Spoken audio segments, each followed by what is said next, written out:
Amados hermanos, el contexto es Isaías 1, 2, 3. Dios se alejó de su pueblo. ¿Por qué se alejó de su pueblo? Porque su pueblo, lamentablemente, no solamente pasa esto hace 2800 años, pasa hoy en día.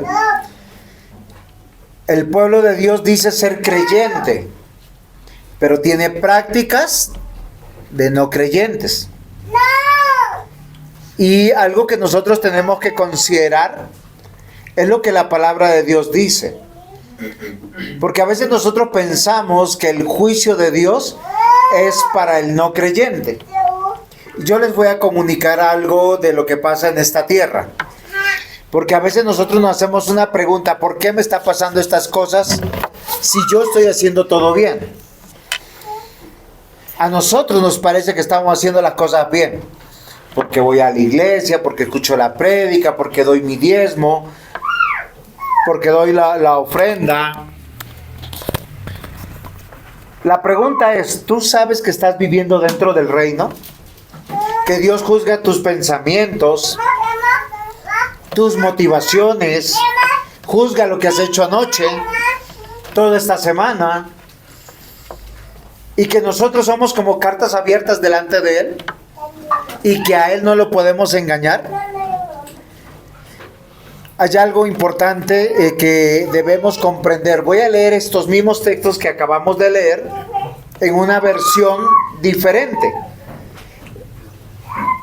Dice de la siguiente manera: la versión que voy a leer no es la traducción del lenguaje actual, voy a usar otra, la palabra de Dios para todos. ¿Sí? Y miren lo interesante, teníamos visita y ya llegó la visita. Y la predicación está comenzando. Ese día el Señor hará...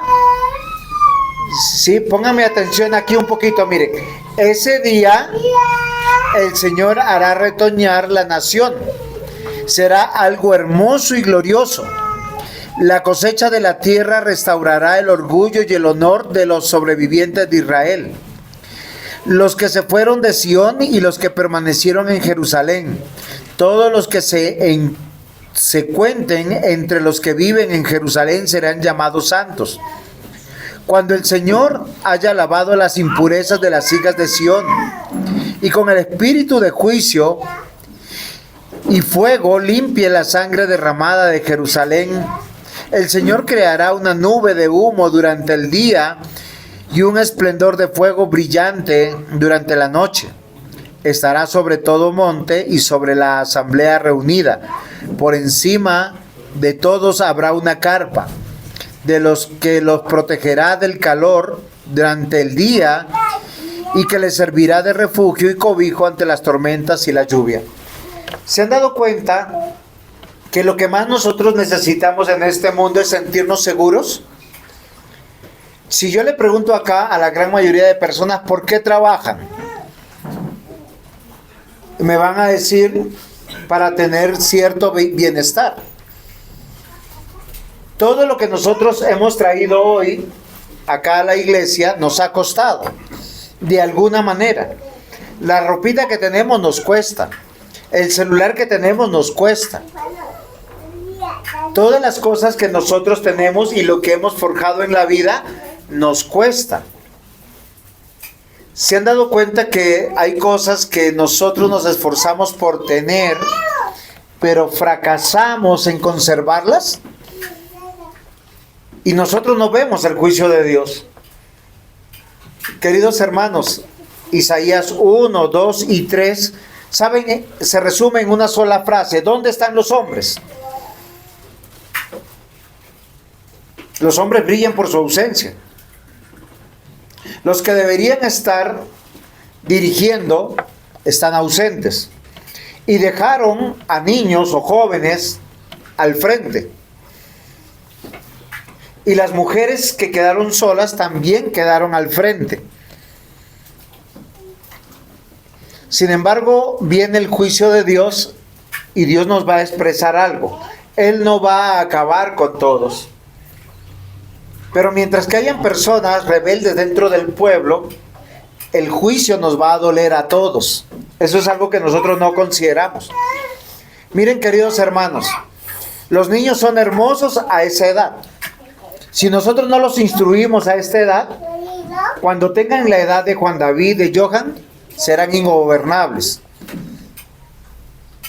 Y cuando ya tengan la edad de entre los 20 y 25 años, van a hacer lo que ellos quieran, sin temor a Dios. Y el que no tiene temor de Dios se expone al juicio de Dios. El profeta Isaías ha recibido el mensaje de Dios. Ha denunciado la crisis moral y espiritual en Israel. Esos son los textos que nosotros estamos considerando. Recuerden que nuestro pasaje dice en aquel tiempo, o en ese día. ¿Cuál día y cuál tiempo? ¿Saben cuándo le vamos a creer a Dios? Cuando Dios trae juicio. Nosotros lo olvidamos, somos tan ingratos. Nos da la salud, nos da el trabajo, nos da los dones, los talentos, y nosotros nunca damos gracias. Y decir, papito Dios, gracias, no es dar gracias. Dios nos pide un tiempo, un día, una dedicación para adorarlo, porque Él es Dios. ¿Cuándo usted lo comprende? Cuando usted realmente lo necesita. Si usted un día es afligido en su salud o en su economía, donde usted ha hecho todo lo posible por estar bien y ha fracasado, ha recurrido a las ayudas y ha tenido que solamente elevar sus ojos al cielo y decir, Señor, escúchame, ten misericordia de mí, oye mi oración, y usted ha respondido, usted sabe que existe Dios. Y es algo que nosotros tenemos que meditar. Es algo que nosotros tenemos que entender aquí en la cabecita. Pero ¿saben cómo se aprende eso? Solamente con la experiencia propia. Esfuérzate, trabaja, construye un imperio.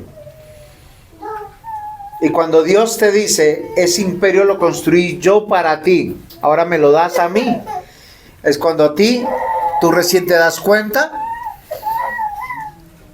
que dependes de Dios.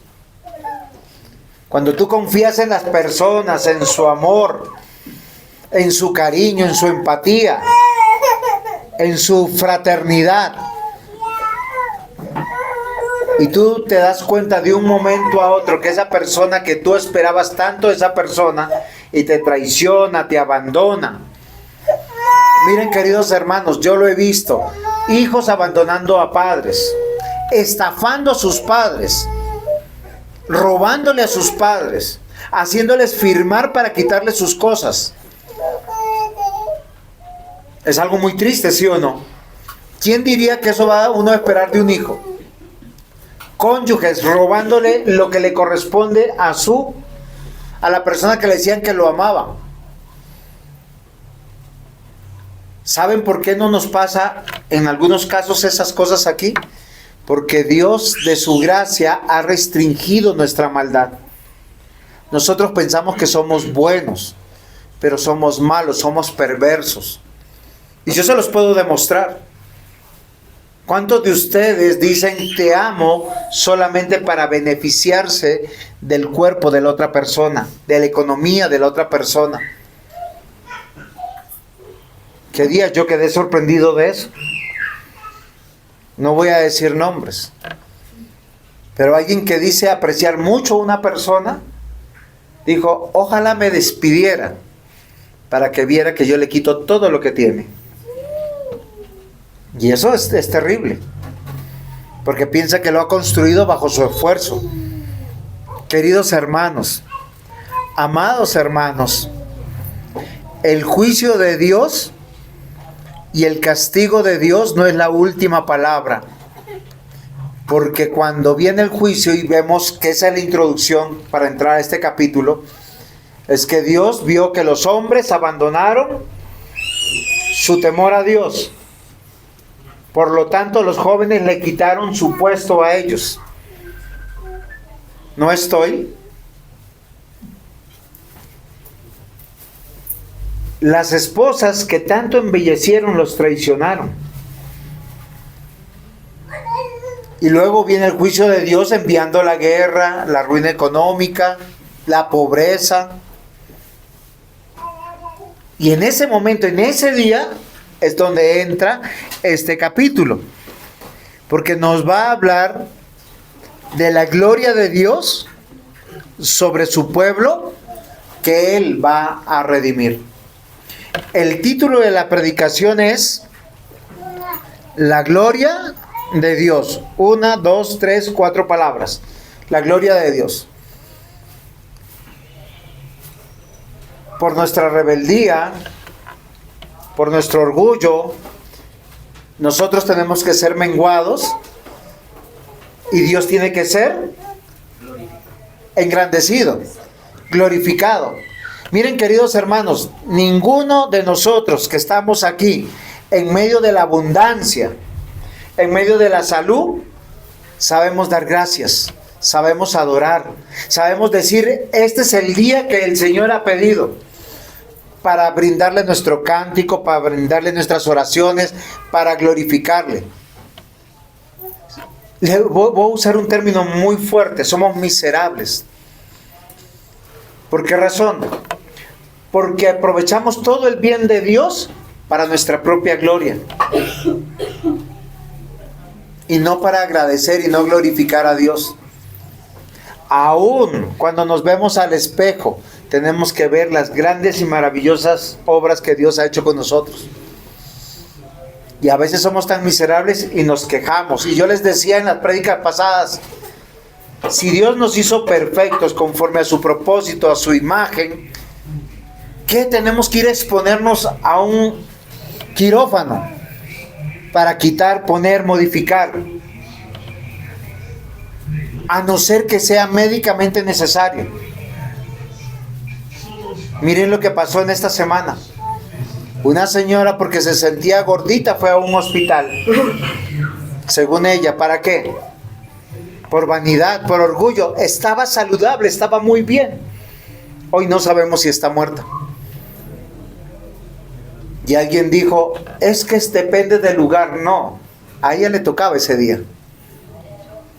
Usted puede prever todas las cosas. Y las personas se mueren también en muy buenas clínicas, con muy buenos cirujanos, con muy buenos anestesistas. ¿O no? Anestesiólogos, muchas gracias. Uno también tiene que aprender. Y gracias por estar pendiente. Hoy vamos a ver la gloria de Dios. ¿Sobre quién? Sobre su pueblo redimido. Y quiero que ustedes recuerden algo. La primera vez que el pueblo vio la gloria de Dios fue cuando se sintió seguro en medio del desierto. Dios los sacó de la esclavitud y los llevó al desierto, para que vieran que no era por su trabajo que ellos comían por el maná. No era porque hicieran buenos pozos que bebían agua, sino porque Dios hacía salir agua de la roca. Y en medio del día Él ponía una nube sobre el pueblo para protegerlos del sol. Y en la noche había una columna de fuego para guardarlos de sus enemigos y para darles calor. Ese pueblo tiene que ser muy agradecido con Dios, ¿o no? Pero es lo mismo que pasa hoy en día. Si usted ve las noticias, miren, en estos días salió una encuesta. Todos los días en Bogotá se roban 11 motos. ¿Cuántos de ustedes tienen moto? Y las dejan por ahí. Dios los ha guardado. No sabemos hasta cuándo. Más de 15 carros se roban. Todos los días. Hay un gran porcentaje de hombres, de varones que mueren todos los días. Y la probabilidad de muerte es entre las 11 y las 2 de la mañana. El porcentaje mayor. Queridos hermanos, y con todo nosotros vemos la gloria de Dios. ¿Y sabe cómo llegamos al culto? Distraídos, ocupados, pensando en otras cosas. Hemos contemplado la gloria de Dios toda la semana. ¿Cuántos de nosotros nuestra salud ha sido guardada? Y estando saludables, a veces nos exponemos a los peligros. ¿Cuántos de nosotros nuestra economía ha sido guardada? De que nos roben, nos estafen, nos quiten. ¿No hemos visto la seguridad de Dios? ¿Cuántos de nosotros hemos dormido tranquilos porque tenemos un lugar donde dormir? Y todas esas cosas vienen del Señor. Y les voy a decir que hay un propósito. Punto 1. El renuevo de Jehová. Ese es el título del punto y se los tengo que explicar con el versículo. Dice Isaías capítulo 4 versículo 2. En aquel tiempo el renuevo de Jehová será para hermosura y gloria, y el fruto de la tierra para grandeza y honra, y a los sobrevivientes de Israel. Algunos han interpretado en este texto que cuando se dice el renuevo está hablando del pueblo. Lamentablemente, yo difiero un poquito de eso, porque la Biblia usa este título de renuevo para nuestro Señor Jesucristo.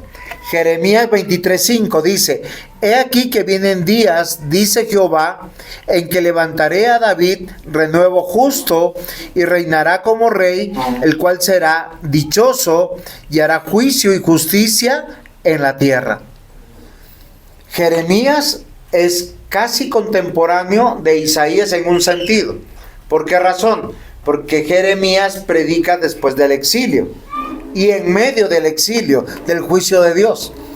Isaías predica en los 3 tiempos: preexilio, exilio y posexilio. A lo que yo me refiero es, el pueblo de Dios recibió el mensaje como ustedes hoy, pero ¿saben qué? Les dio lo mismo.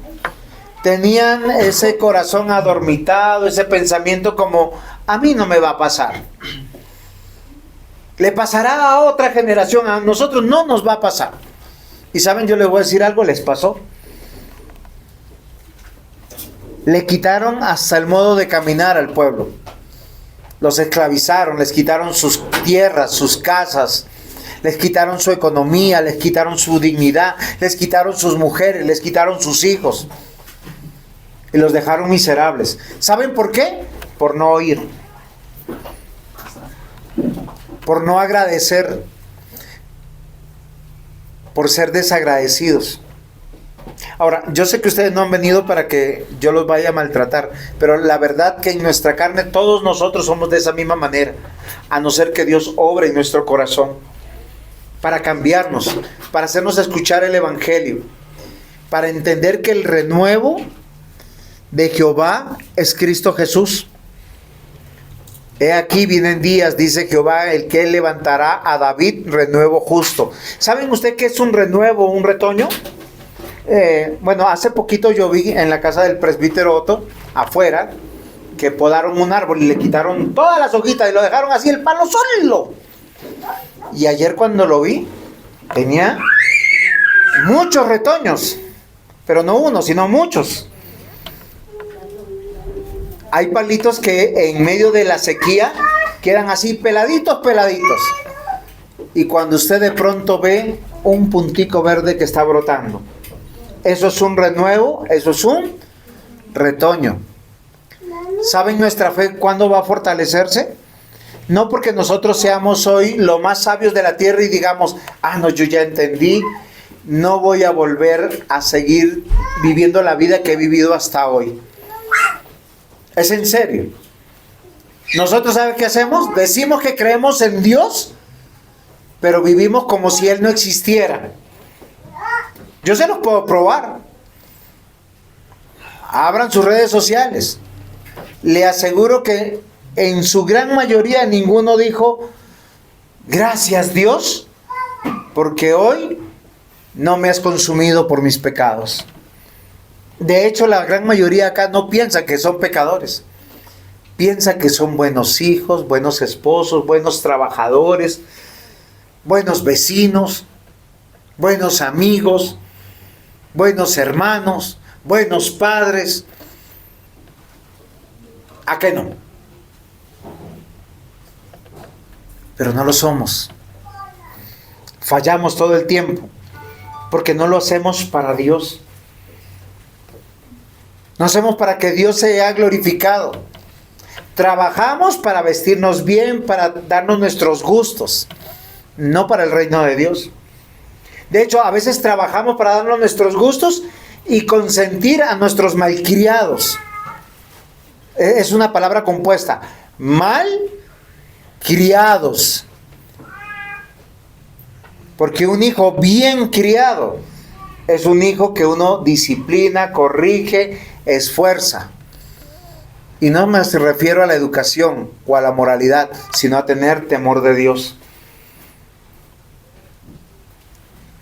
Jeremías 33:15, en aquellos días y en aquel tiempo haré brotar a David un renuevo de justicia y hará juicio y justicia en la tierra. Miren, esto es un poco confuso, pero en todos los años de la tierra, pensando que tiene unos 6,000 años, 4,000 antes de Cristo y 2,000 después de Cristo, un poco más, solo hubo un solo día, en un solo momento, que hubo justicia en esta tierra.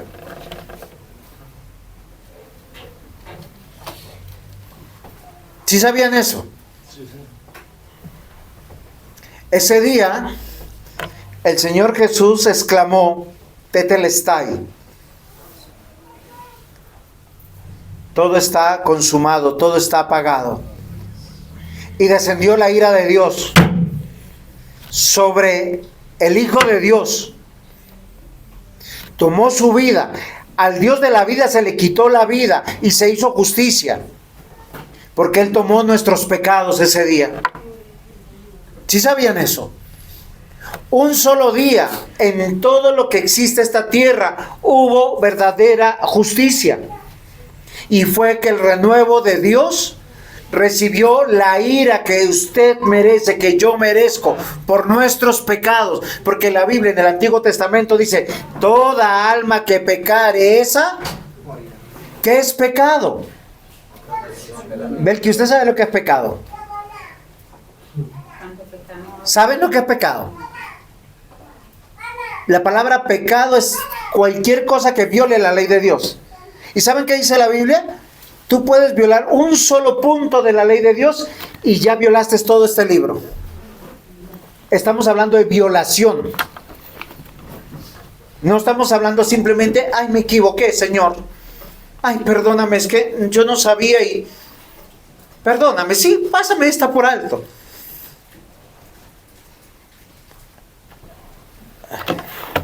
Ustedes pueden buscar conmigo Colosenses, por favor, si fueran tan amables.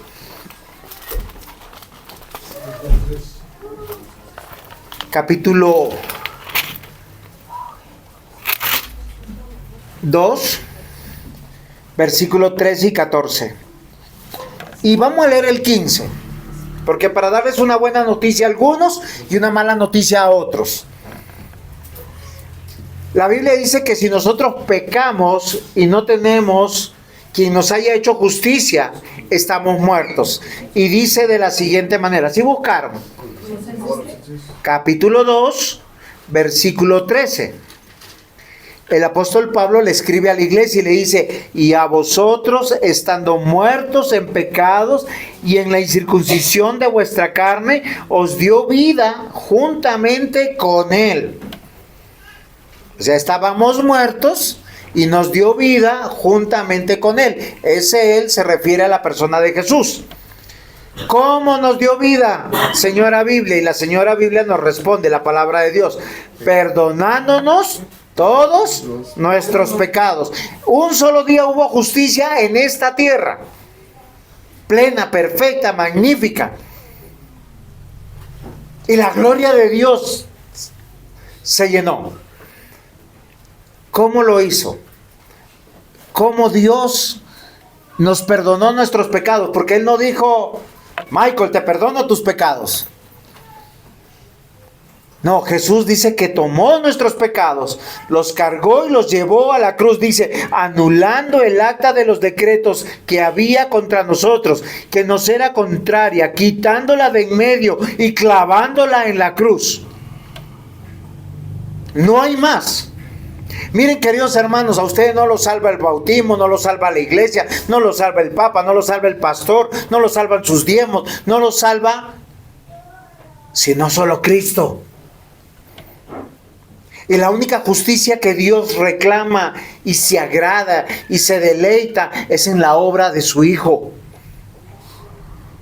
anulando el acta de los decretos. Miren, no es un solo pecadito. Son todas las maldades, traiciones, mentiras, fornicaciones, adulterios, borracheras,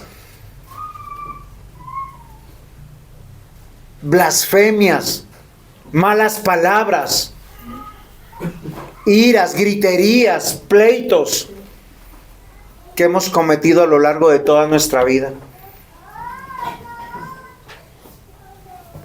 Versículo 15 dice: despojando a los principados y a las potestades, los exhibió públicamente, triunfando sobre ellos en la cruz.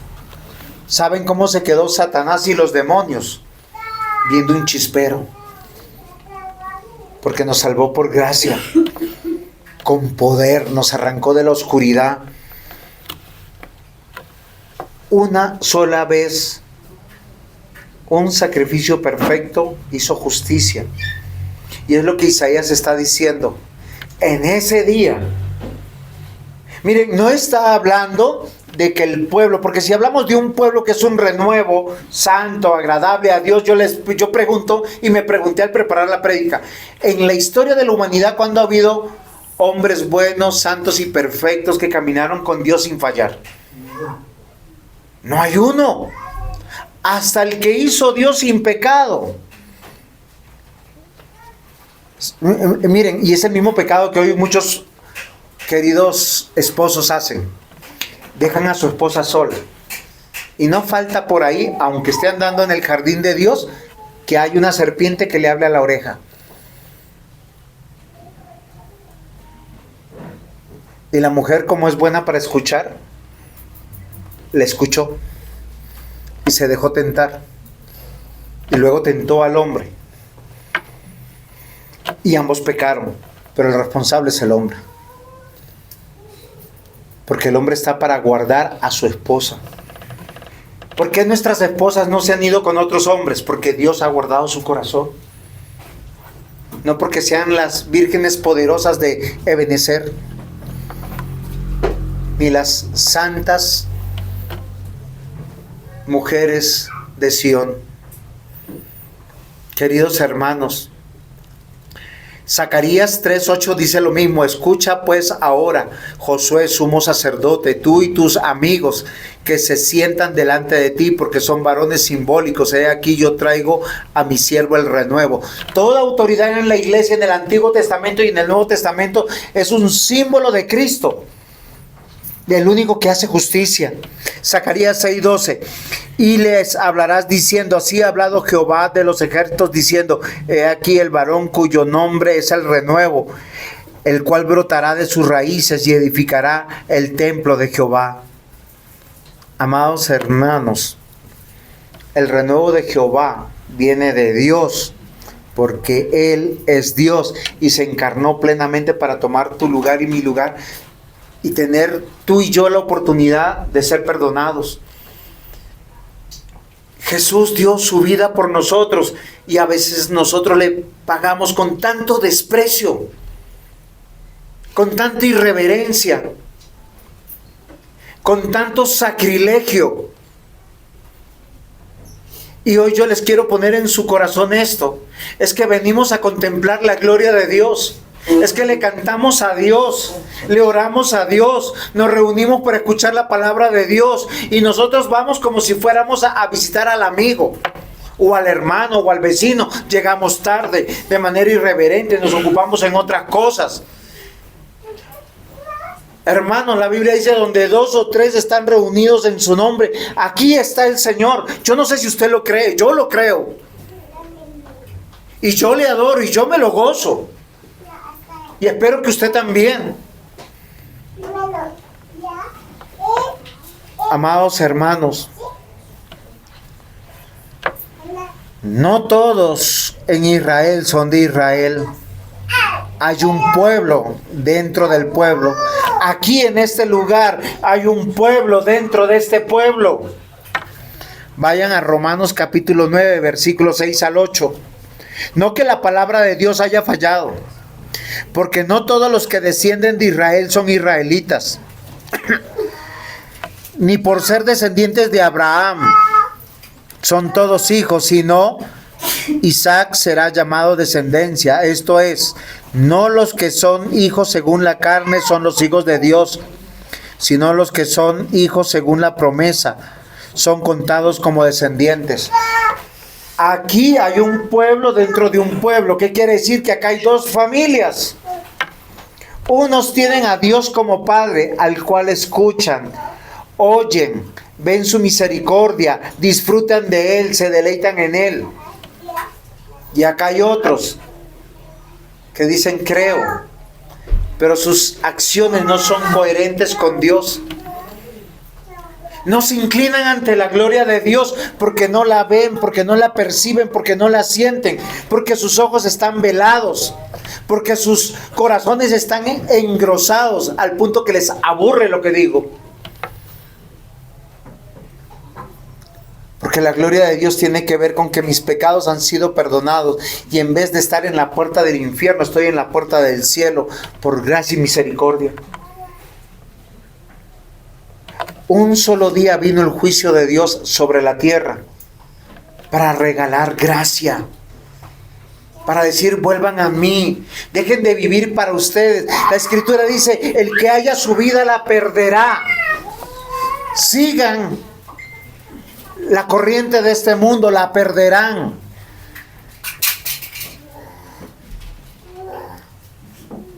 La gloria de este mundo cada día se marchita, porque es pasajera. Miren, queridos hermanos, estudia lo que quieras, acumula títulos, y al final estarán pegados en tu pared. Yo tengo varios títulos, yo he estudiado bastante, y no solamente teología, he estudiado otras cosas, pero no sirven de nada. Puedes tener plata en el banco, plata en tu billetera, y todo eso es pasajero. Y ustedes los jóvenes, queridos hermanos, cada día están envejeciendo, cada día están muriendo.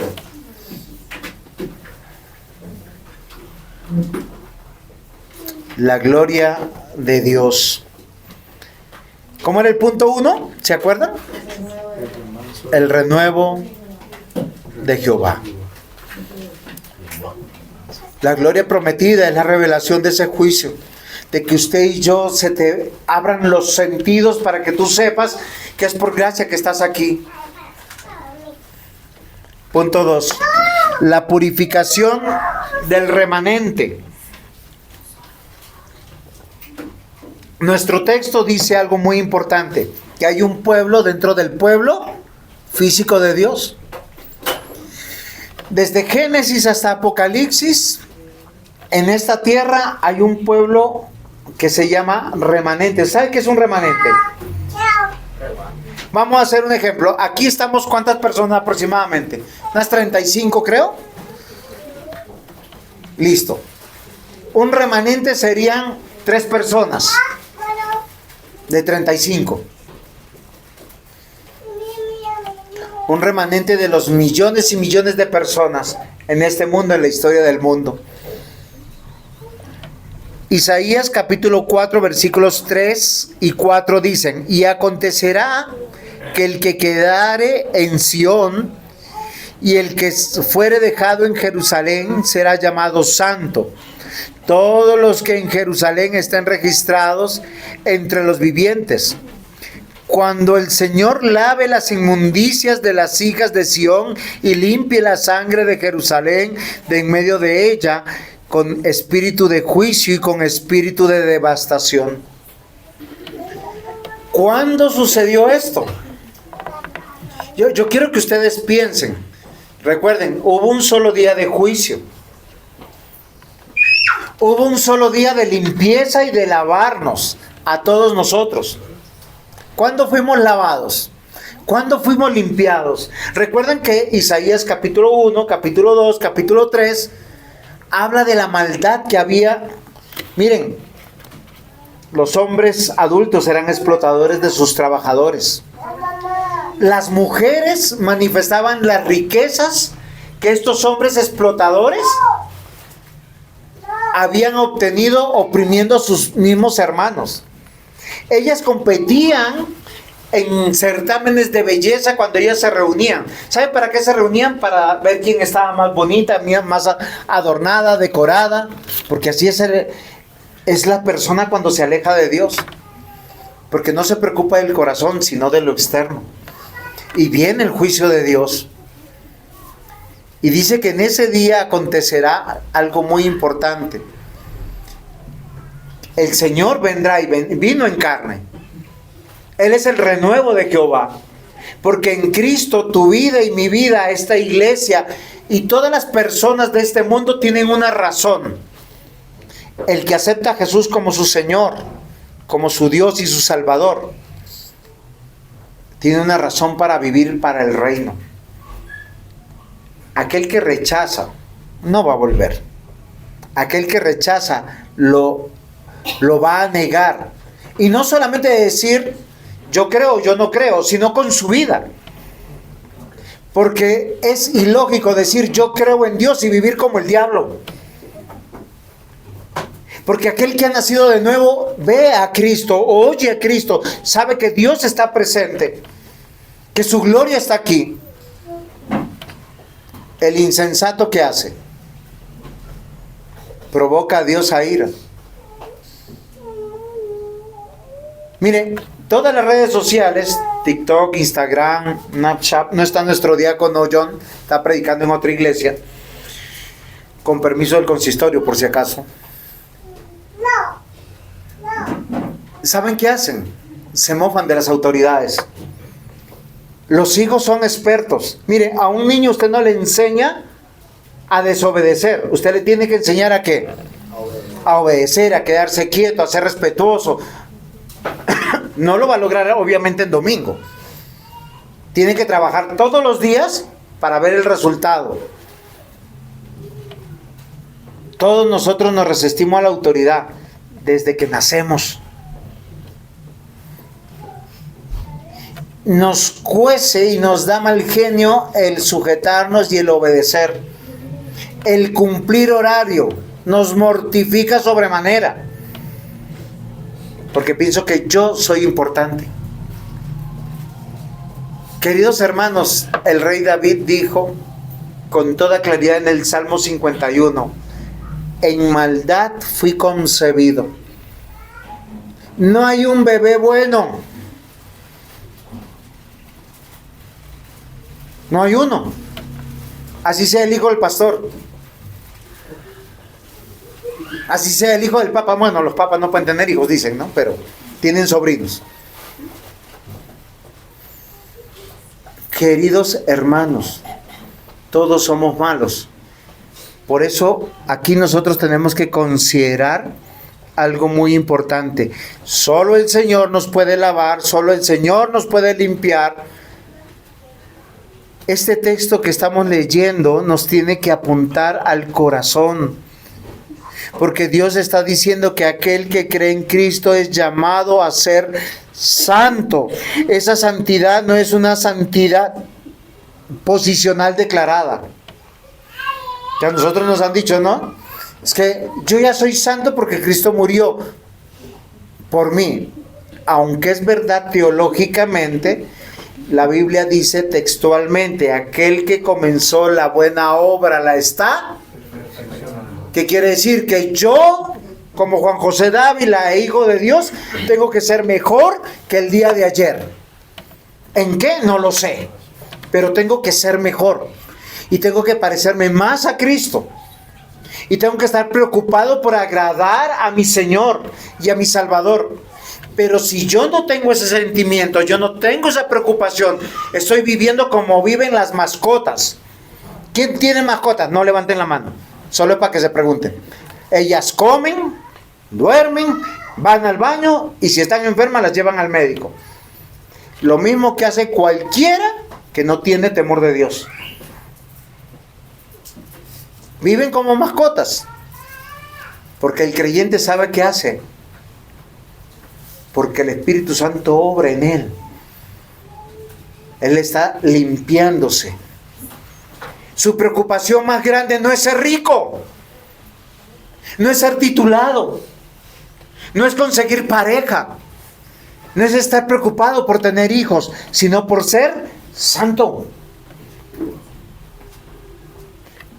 Porque aquel que comenzó la buena obra la está perfeccionando. Si usted no ve ningún cambio en su vida, si usted no tiene una preocupación, hay un problema grave en usted. Usted no pertenece a la familia de Dios y el Espíritu Santo no está en usted. Y usted posiblemente hoy tiene que clamar: Señor, sálvame. Ten misericordia de mí porque no pienso en ti. No me preocupas tú. No me preocupa la eternidad. Estoy tan fresco que camino y bailo como el diablo frente al infierno. Porque aquel de Cristo, aquel que es de Cristo, está preocupado por su destino final. Porque está consciente que hay una vida después de esta vida. Hay un juicio. Y por lo menos, yo no sé ustedes, pero a mí, miren, yo sé que por justicia me iría al infierno. Pero me da temor, me da pavor. Una eternidad ardiendo. Y créanme que hay noches que yo oro y le digo: Señor, pero mire, ya no sé qué hacer porque este pecado me tiene hasta aquí. Y yo soy el pastor. Yo leo las escrituras. Mi hijo me ve enseñar, leer, meditar. ¿O no? Mi oficina está al lado de su cuarto. No lo estoy mintiendo. Y tengo temor de Dios. Y tengo temor de ir al infierno. Porque no quiero estar allá. Pero también tengo la seguridad que en Cristo mis pecados han sido perdonados. Y que yo tengo que estar siendo purificado permanentemente. Porque la gracia del Señor lava, santifica. Esta santidad no es declarada sin fundamento real. El versículo 4, en medio de esto dice: cuando el Señor lave las inmundicias de las hijas de Sión y limpie la sangre de Jerusalén de en medio de ella con espíritu de juicio y con espíritu de devastación. Ese momento es el momento de la cruz. Miren, no hay un ser humano sobre la tierra que pueda resistir la ira de Dios. Usted podrá decir: es que a mí me ha pasado y el Señor me ha probado. Sí, el Señor posiblemente medio te ha hecho así. Porque si la ira de Él es derramada sobre ti, simplemente desapareceríamos. Dios nos está diciendo: o estamos siendo salvados o estamos siendo condenados. Juan 16:8. Y cuando Él venga, convencerá al mundo de pecado y de justicia y de juicio. Queridos hermanos, miren, para aquellos que no creen en el Espíritu Santo, la Biblia habla del Espíritu Santo una, otra y otra vez como una persona que nos habla, que nos edifica, que nos exhorta, que nos convence de pecado. Dice en Juan 16 que el Señor es necesario que Él se vaya para que Él envíe al Paracleto. ¿Quién es el Paracleto? El Espíritu Santo. El Espíritu Santo. Si yo voy por la vida, yo les hago una pregunta, mira. Camino, hablo, bailo, como y me parezco al diablo, ¿hijo de quién soy?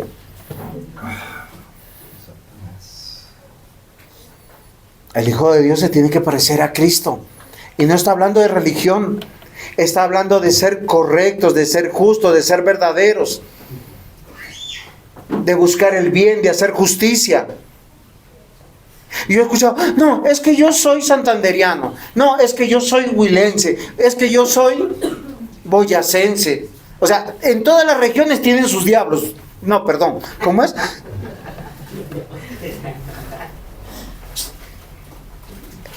El Hijo de Dios es miembro del reino de los cielos. No importa si es santanderiano, huilense, costeño. boyacense, colombiano, peruano, mexicano. Mateo 3:11 dice: yo a la verdad os bautizo en el agua para arrepentimiento, pero el que viene tras de mí, cuyo calzado no soy digno de llevar, es más poderoso que yo, y él os bautizará en el Espíritu Santo y fuego. Usted tiene el Espíritu Santo. Miren, el que peca y no tiene culpa, no se inmuta, duerme tranquilo, tiene un problema grave. Porque el Espíritu Santo sí lo rehúye a uno. Lo sacude, sin vergüenza. Arrepiéntete, pide perdón. Y no es para evitar las consecuencias. Porque muchas veces lo que vivimos en la vida son consecuencias de todas nuestras maldades. Dios nos salva. Yo sé más de uno que está en cárcel. Y hay hermanos en Cristo Jesús que tienen condenas de cadena perpetua por sus pecados. Sus pecados fueron perdonados, pero las consecuencias de sus pecados se pagan en esta vida. Usted no va a pensar: ay, creo en Cristo, Señor, ten misericordia, y que le quite sus deudas, que le quite sus malos procederes, que le quite sus culpas, que le quite los hijos habidos y por haber. Las consecuencias son las consecuencias, y la gracia de Dios es manifiesta. Isaías 1:15 dice: cuando extendáis vuestras manos, yo esconderé de vosotros mis ojos. Asimismo, cuando multipliquéis la oración, yo no oiré. Llenas están de sangre vuestras manos. Tenemos que ser limpiados. Cuando pecamos, nuestras manos, miren, no hay sustancia más escandalosa y que mancha más que no sea la sangre. La sangre es escandalosa. ¿Quién no ha tenido un accidente se ha cortado un poquito y cuando ven el chorrero o alguien se le vino la sangre, es un poquito? ¿Saben qué dice la Biblia? Que todos nuestros pecados delante de Dios nos hace ver como si fuéramos unos asesinos y que nuestras manos están llenas de sangre. Y muchas de nuestras oraciones, porque a veces decimos, nos cansamos de orar y no vemos cambios, pero no cambiamos nuestras conductas. Queridos hermanos, la gloria de Dios se manifiesta en nuestra vida, como cuando el remanente, ustedes y yo, estamos siendo purificados, santificados. ¿Qué significa eso? Limpiados. Yo les voy a decir algo. La carne no es vencida con oración. La carne es vencida con crucifixión. ¿Me copian? Usted no puede estar diciendo: Señor, ya no quiero ser mentiroso, ayúdame. La próxima vez que usted mienta, diga la verdad.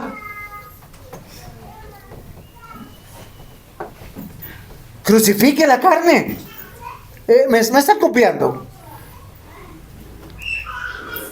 No, pastor, es que yo me airo y me da una rabia y yo digo y yo maldigo. Crucifica la carne. La carne tiene deseos. El deseo que no puedo parar. Este fin de semana tengo que ir a tomar. Tengo que ir a echarme un cachito de algo. Tengo que ir a fornicar. Yo he escuchado por ahí, no, es que lo prohibido es más rico. Fornicación, adulterio son pecados. ¿Qué pasó?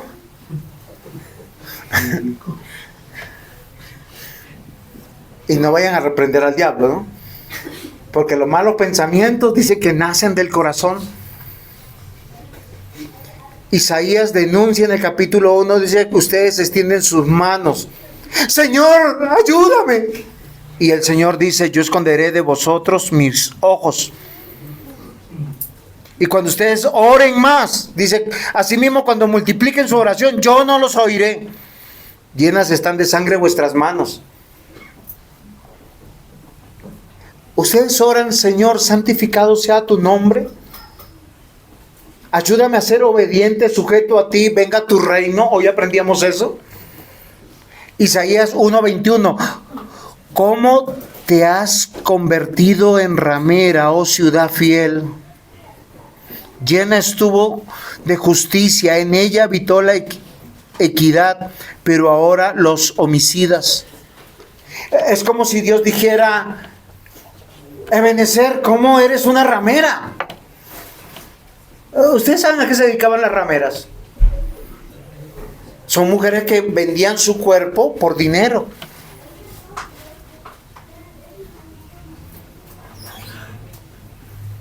Y es algo que muchas mujeres acá digan: no, yo no. Pero cuando nosotros tenemos otro Dios que no sea nuestro Dios, la Biblia nos dice en sus textos que nosotros hemos adulterado y que nos hemos comportado como unas rameras. La ramera piensa que sus clientes, sus novios, sus amantes es quien le da el dinero, le da la prosperidad, le da todo lo que tiene, le da placer. ¿Saben cuáles son los templos hoy en día donde se adora? Todas las tabernas, todos los lugares de prostitución, todos los lugares donde se levantan ídolos. Y a veces uno va allá y se siente cómodo. De hecho, en esos templos se cantan a los dioses de ese templo. Al dios del despecho, al dios de la traición. Y uno lo canta y se emociona y llora y se acuerda. Y es un esperpento miserable. La iglesia de Cristo, como el pueblo de Sión, debe vivir en una tensión positiva. Lávame, límpiame, purifícame, Señor. La gloria de Dios, tercer punto. La presencia protectora de Jehová. Recuerden algo muy importante: si usted ha nacido de nuevo, el Señor dijo: y yo estaré con vosotros todos los días. ¿Hasta cuándo? Hasta el fin del mundo. Miren, yo me puedo acostar hoy, y como dice el Salmo, capítulo 4, versículo 8, en paz me acostaré, asimismo dormiré, porque tú, oh Jehová, me haces. ¿No era dormir confiado? Pero uno cuando duerme vive. Y cuando uno vive duerme, porque yo estoy tranquilo. Lo que tú quieras, Señor. Si yo sé que Dios me está santificando, me está cambiando. Y miren, queridos hermanos, todas las circunstancias al Hijo de Dios le ayudan para bien. Te empujan para que desprendas de la carne. O sea, crucifica la carne y revístete de Cristo. Y gózate en Cristo. Y anímate en Cristo. Y camina como Cristo caminó. Y tú vas a experimentar este punto 3. La presencia protectora de Dios. Que eso es maravilloso. No importa si se te levantan enemigos a diestra, a siniestra.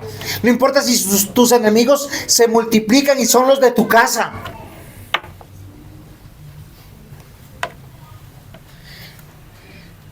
Este texto dice de la siguiente manera, Isaías capítulo 4, versículos 5 al 6.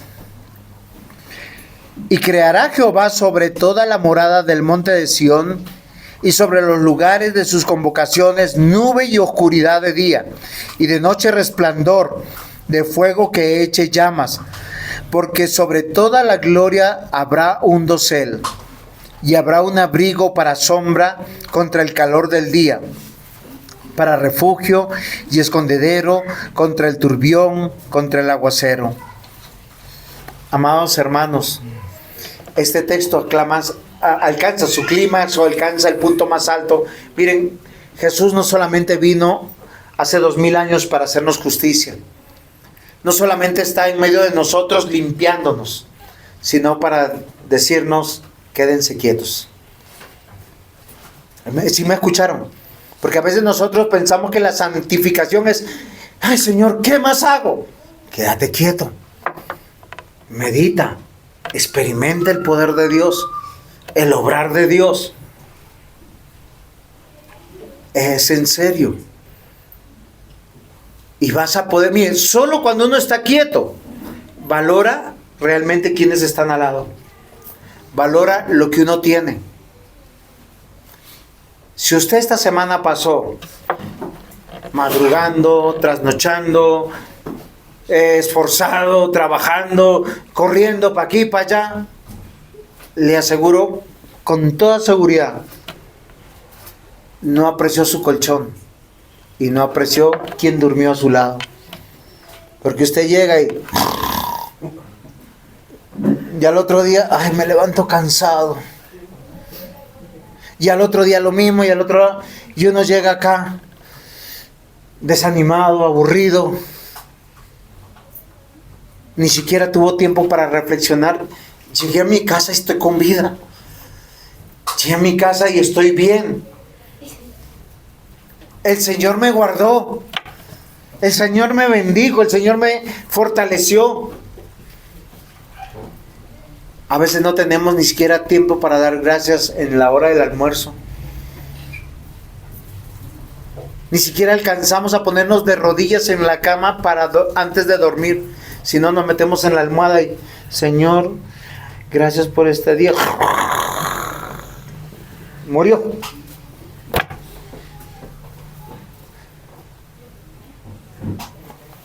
Éxodo 13, 21 al 22. Y Jehová iba delante de ellos. ¿Cuándo iba delante de ellos? Cuando ellos estaban en el desierto, cuando eran vulnerables, cuando ellos no tenían ejército, cuando no tenían armas, cuando tenían una sola ropita de estreno. Y no eran miserables, eran el pueblo de Dios, bendecido por Dios. Su sandalia le va a durar 40 años. ¿Usted imagina? Sus tenis preferidos 40 años, no van a cambiar y no van a estrenar. Pero ellos eran bendecidos. ¿Por qué? Porque Jehová iba delante de ellos, de día en una columna de nube para guiarlos por el camino, y de noche en una columna de fuego para alumbrarles, a fin de que anduvieran de día y de noche. Nunca se apartó delante del pueblo la columna de nube de día, y de noche la columna de fuego. ¿Usted ha experimentado la gloria de Dios? Porque a veces nos aburrimos con cualquier cosa, ¿no? Ay, me traicionó mi amigo, me traicionó mi mujer, mi marido. Ay, ¿qué voy a hacer? Pero el Señor no se apartó de ti. El Señor está esforzándote. Y puede que estés en tu lecho de muerte agonizante. Y puede que estés en el momento de tu circunstancia más tenaz de la vida. Ve conmigo, por favor, a Romanos 8. Para que tú puedas comprender y entender algo maravilloso. ¿Por qué, mis amados hermanos? Porque este mundo no es un arco iris, no es algo bonito. Dice de la siguiente manera, versículo 35. ¿Quién nos separará del amor de Cristo? Una pregunta válida, y nosotros lo hacemos. Sigue otra pregunta. ¿Tribulación? ¿Qué es tribulación? Una tristeza muy profunda en el corazón. Algo de que yo no me puedo parar. La traición de un ser querido, de un ser amado. La pérdida, la muerte.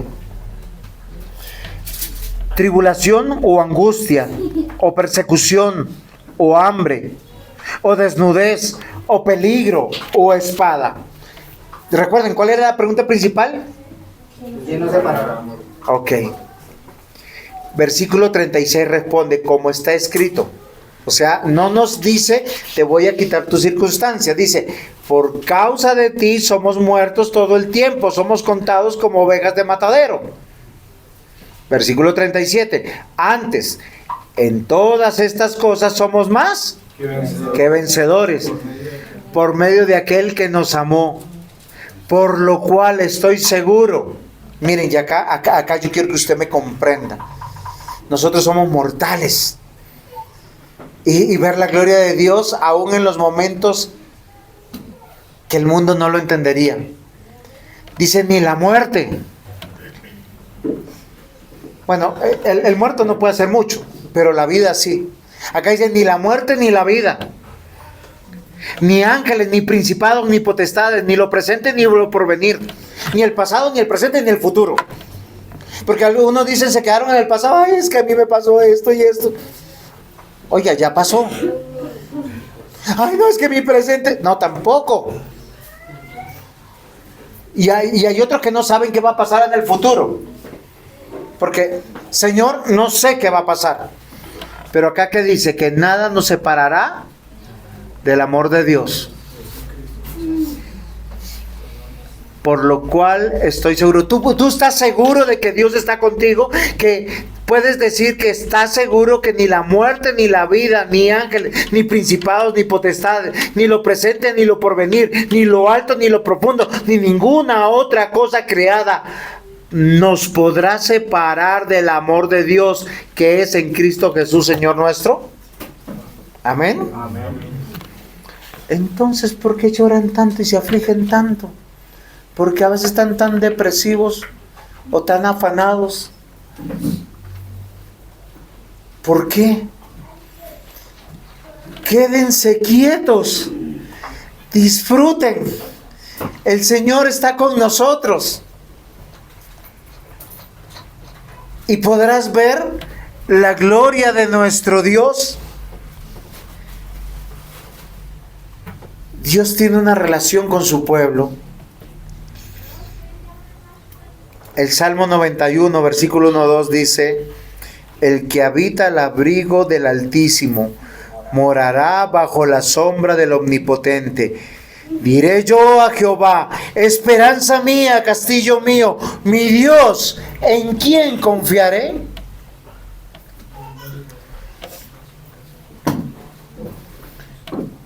Solo el cristiano puede tener esta convicción. 1 Corintios 3:16. ¿No sabéis que sois templo del Espíritu, sois templo de Dios y que el Espíritu de Dios mora en vosotros? Y Apocalipsis 21:3. Y oí una gran voz del cielo que decía: he aquí el tabernáculo de Dios con los hombres, y Él morará con ellos, y ellos serán su pueblo, y Dios mismo estará con ellos como su Dios. Amados hermanos, la iglesia no es una organización humana. No estamos buscando la presencia de Dios. Yo les voy a decir, si usted es iglesia, porque la iglesia no son las cuatro paredes. La iglesia somos nosotros, ladrillos vivos. Y si usted es iglesia, la presencia de Dios está contigo. Tú puede que llegues a un lugar y tú digas: no siento la presencia del Espíritu Santo, estás en graves problemas. Porque no está en ti. El Espíritu Santo está en medio del pueblo. Nosotros somos templo del Espíritu Santo. Dios está con nosotros. Queridos hermanos, la gloria de Dios se manifiesta porque Él nos dio, quien nos hizo justicia y quien nos lava y nos limpia, es Cristo. Él nos está santificando, renovando, purificando, cubriendo nuestro pecado. Y esa esperanza no avergüenza. Y finalmente, no tengan temor de nada. Así nos quiten el modo de caminar, lo tenemos todo. Porque la fe en Cristo no es para ser victoriosos en esta vida. Es para estar seguros que tenemos una vida en la eternidad con Él. Amén. Vamos a dar gracias al Señor. Amado Dios, gracias por tu palabra. Gracias, Señor, porque estamos aquí reunidos, disfrutando de tus promesas, creyendo en tu presencia en medio de nosotros, creyendo de tu obra santificadora, purificadora. Señor, ten misericordia una vez más de nosotros. Que tu palabra eche raíz en nuestro corazón, que nos afirme, que nosotros aprendamos a deleitarnos en tu presencia. Señor, afirma nuestros corazones, afirma nuestra fe para poder servirte, para poder testificar que hemos visto tu gloria, que hemos visto a tu Hijo y que todos los días tú nos permites crucificar la carne y saber que somos hijos tuyos, caminar en tu voluntad y que estamos seguros bajo tu dosel, bajo tu carpa, bajo tu sombra, bajo tu abrigo. En Cristo Jesús. Amén. Amén.